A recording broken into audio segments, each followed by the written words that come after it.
Hello students, welcome to online classes of geography of class 11.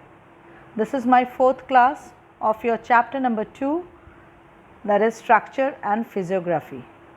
Now in this chapter I am going to discuss about the two Ghat region, Western Ghat and Eastern Ghats, Great Indian Desert and coastal plains, that is eastern coastal plain and western coastal plain.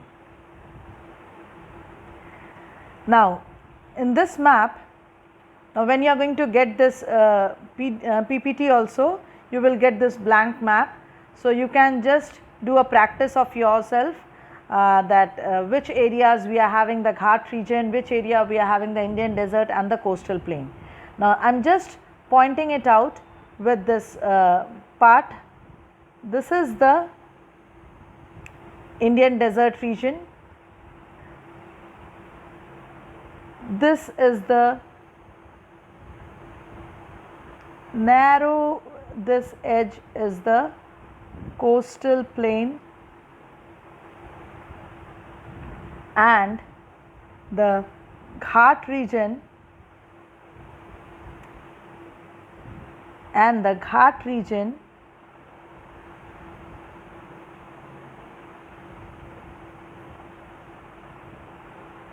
is this one. You can see this blue line shows the Eastern Ghats and the Western Ghats, green line shows the coastal plain area, and this pink one is there for the Indian desert. So this is the location of the three features that I am going to discuss today. Now just let us proceed with the descriptive part of it. Now as you saw that Western Ghat lies parallel to western coast and it is a continuous stretch. It is a continuous stretch and can be crossed through passes. Continuous stretch means there is no gap in between, but in between the gaps which are there means there is no such like delta formation in between, which is there in the Eastern Ghat, and as it is a continuous stretch, but in between where the that is the valley regions are there, that is passes are there. We are having Thal Ghats, Bhor Ghats, Pal Ghats. These are the three Ghats which is present in the Western Ghat region, and these three Ghats are termed as passes. Here the heights is more than the Eastern Ghats. Average elevation is 900 to 1600 meter, and the extension is from Tapi Valley to the Nilgiri Hills, and Western Ghat increases from north to south. That means the height of the Western Ghat is from north to south, and it receives orographic rainfall. Now hopefully you have studied about this orographic rainfall twice, one in class 7, one in class 9.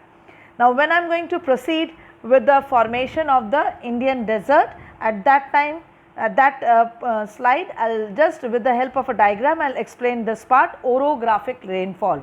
Oro means relief, so the rainfall that is there due to the obstruction of the relief, that is orographic rainfall. And the two highest peaks which is present over here is Anaimudi and Doda Betta. These are the two highest peaks. Now next it is, you just see the Western Ghat. Here also I can explain the orographic rainfall. Now Western Ghat entirely you can see this.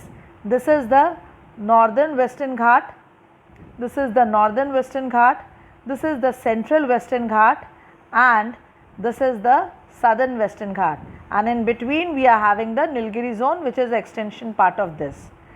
Now this is the Tapi Valley region and this is the Nilgiris, entirely this is part. So this entire is the Western Ghat region. Now what is orographic rainfall?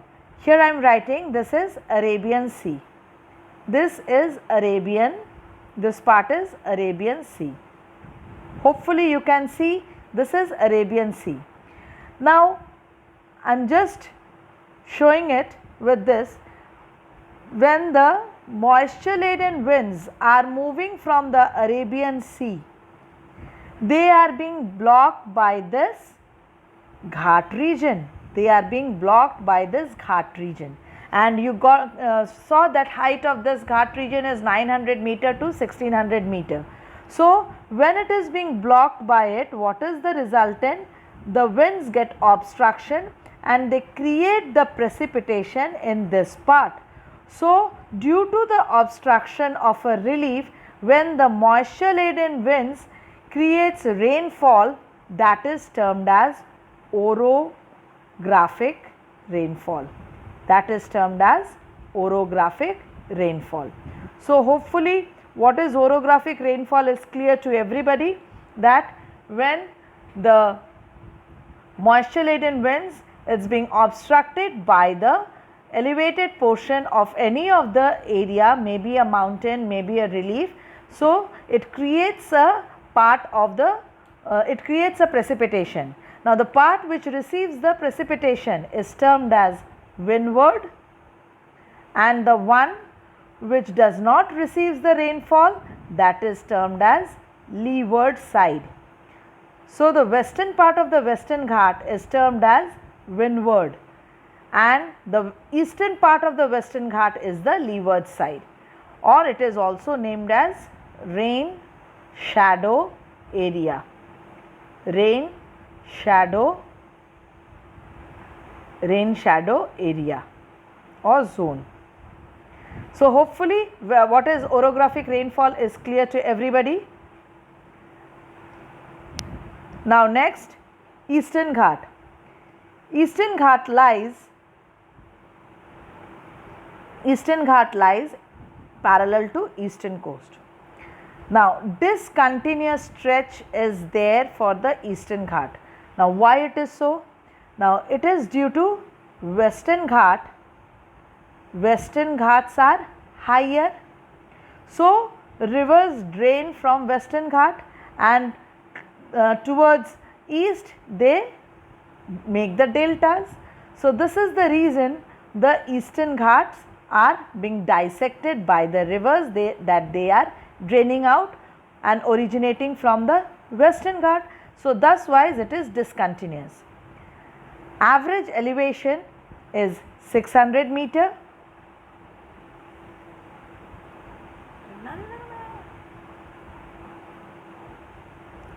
Average elevation is 600, that means it is lower than that of Western Ghat, which was 900 to 1600, and here it is 600. Now it extends from Mahanadi Valley to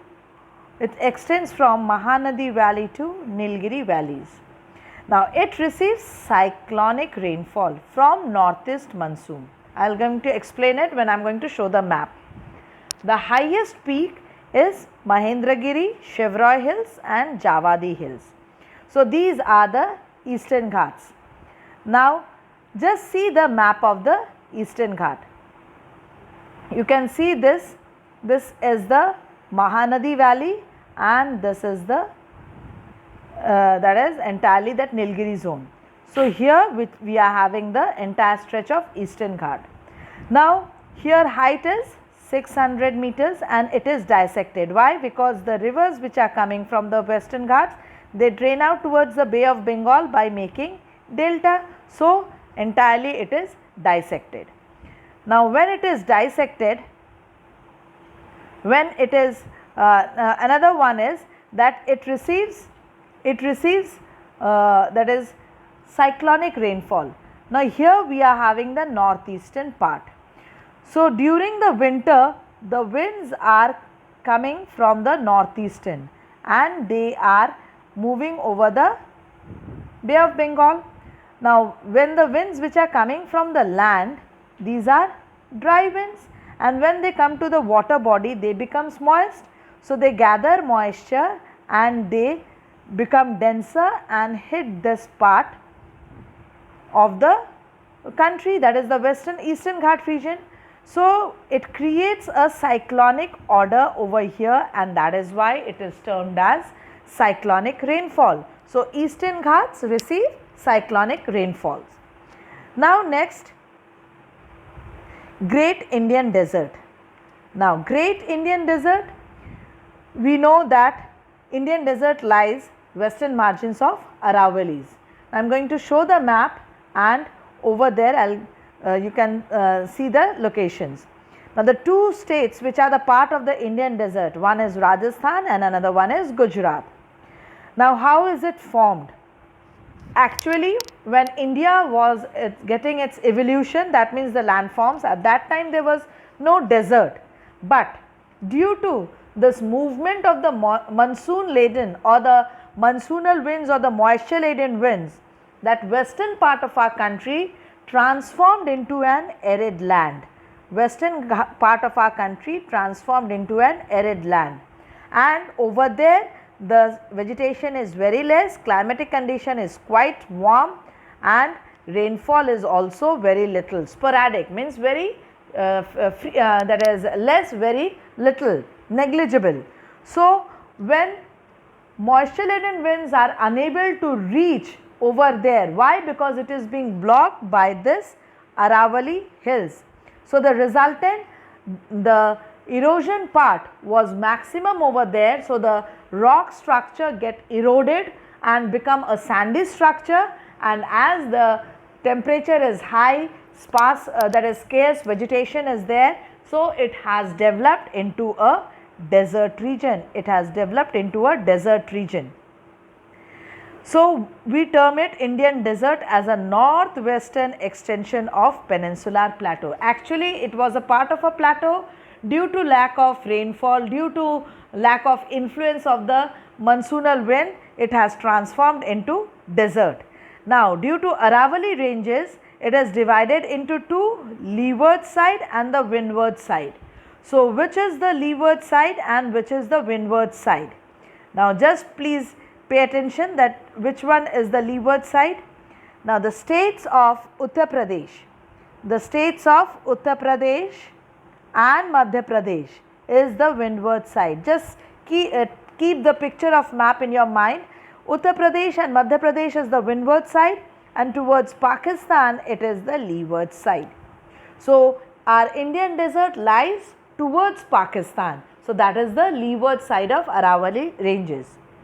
And as I said, that moisture laden winds approaching from Arabian Sea lies parallel to Aravalli.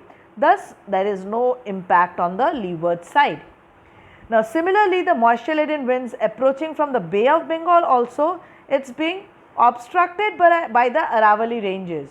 So, by the time when it is reaching to the Aravalli ranges, the moisture is already been shredded out, and the resultant, it is unable to receive any sort of precipitation through the Bay of Bengal branch. So, the desert has been formed. Now, hopefully, your formation of the Indian desert is clear to everybody. Now, just see, this is the desert part, the brown tinge, and I am just showing it from here. The Arabian Sea branch moves parallel. So, the resultant, it does not turns to this side and creates any precipitation, and the Bay of Bengal branch moves in this order and comes to this part. So, this is being again blocked by the Aravalli ranges. Here lies the Aravalli ranges. This is the leeward side, this is the leeward side, this is the windward side. So, thus here we are getting the leeward side, which is totally devoid of moisture, does not support any vegetation. Continuously there is high temperature, and due to that high temperature, the mechanical weathering means due to excessive high temperature, the expansion and the contraction of the rocks just leads to the disintegration of the rocks, and that has transformed into a sandy structure. So, this is the way our Indian desert has been formed. Now, let us look into the features that we are having in the Indian desert. The features of the Indian desert, it is a undulating sandy plain. Next, it is covered with sand dunes, which is termed as barkans, and longitudinal dunes. And already I said it is having a dry climate, arid climate, where rainfall is very little, that is 15 centimeter per year. Vegetation is very scanty, surface water is scarce due to low rainfall, and inland drainage is there. Now, what is inland drainage? During the rainy season, whatever the water, underground water or whatever the water is there, it is on the surface. And during the dry season, and rainy season means they receive very little amount of rain during that rainy season. So, very little amount of water is there in a form of an oasis. And what is during the dry season, the water just disappear within the sandy track. That is inland drainage. And Luni is the notable river in this season, in this region, and Samba lake is there which is basically responsible for salt making. Now, hopefully when we term it as a word desert, the land surface is there, the very common term that is present on that land surface of the desert is the sand dunes. So, you can see the picture of the sand dunes. Number 1, you can see this crescent structure of the sand dunes. This is the crescent structure of the sand dunes. This is Barkhan dunes. It is termed as Barkhans. Winds are coming from this direction and the sand is accumulated over here. Now, when winds will come from this direction, the Barkhans will form in this order. So, this is movable according to the direction of the wind, and you can see over here a long ripple like structure. These are longitudinal dunes. These are longitudinal dunes. One is crescent shape, another one is longitudinal dunes. So, these are the two types of the sand dunes that is present on the Indian desert. Now, let us move to the next feature, that is coastal plains. Now, here we can just see the location. Coastal plains, it is just between Western Ghats, Eastern Ghats and the two edges of the, one is Arabian Sea, another one is Bay of Bengal. The coastal plains are located in two edges of peninsula, one on the eastern part and another one on the western part. The eastern part, the states are Odisha, Andhra Pradesh, Tamil Nadu, and the eastern part Maharashtra, Goa, Karnataka and Kerala. Now, next, the coastal plains are the low lying land adjacent to the coast. Now, we are having alluvium. Now, plains, when it is a plain, that means there is a deposition of the alluvium. Now, these alluvium are brought down by the tides. Coastal areas, that means the oceanic bodies are there, and by the tides the alluvium deposits are brought down. Similarly, the coastal alluvium deposit brought down by the Bay of Bengal and by the Arabian Sea, we are getting the formation of the eastern coastal plain and the western coastal plain. Now, just look into the features of the western coastal plain. It is just a sandwich between Western Ghat and the Arabian Sea, Western Ghats and the Arabian Sea, but it is a narrow plain, and rivers which are there, they have originated from the central highland, but they are very short and fast flowing, that drains towards the coastal plain. Now, next, the western coastal plain is basically divided into three sections. Northern part is the Konkan coast, which comprises Maharashtra, Goa, Gujarat. Central part Karnar plain, which is the edges of the Karnataka. Southern stretch is the Malabar coast, comprising the edge of Kerala entirely, and the two west flowing peninsular rivers are Narmada and Tapi. So, this is the these are the features of the western coastal plain. Now, let us move to the eastern coastal plain. Eastern Ghats and the Bay of Bengal, it is between Eastern Ghat and the Bay of Bengal. It is a wider plain, broader one, and the rivers which are flowing over here, they are large and they are broad. Now, the main important rivers that flows are Mahanadi, Godavari, Krishna, and as they are broad and they are large, what is the resultant? They carry huge sediment, and when they carry huge sediment, they deposit near the mouth and they make what? They make deltas. So, large fertile deltas are there. There are two sections, Northern Sarkar, which is between Mahanadi Valley to Godavari Valley, and Coromandel coast, which is there between Godavari Valley to Kanyakumari. So, these are the features of your eastern coastal plain. Now, quickly look into the map. and you can see this is the entire stretch of the western coastal plain and this is the entire stretch of the eastern coastal plain. Now,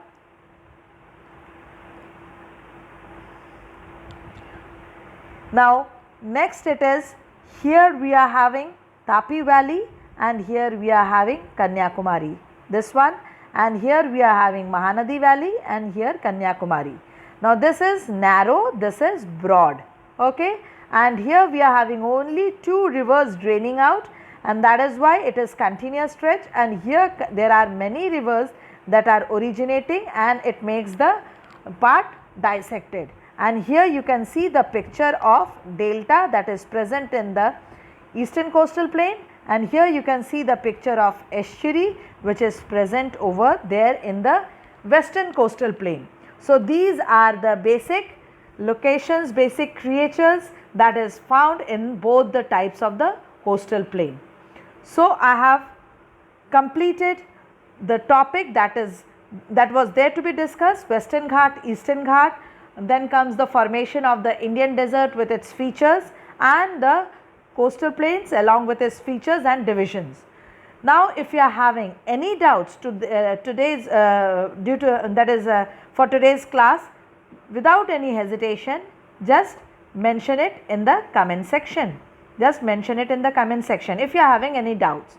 And one more thing, regularly up to date your copy with the notes that I am uploading in this order, because at the time of exam if you read the copy thoroughly, your part will be done, from there only your questions will be there, okay. Just write the notes regularly and up to date your work. Thank you for following today's class. Have a nice day.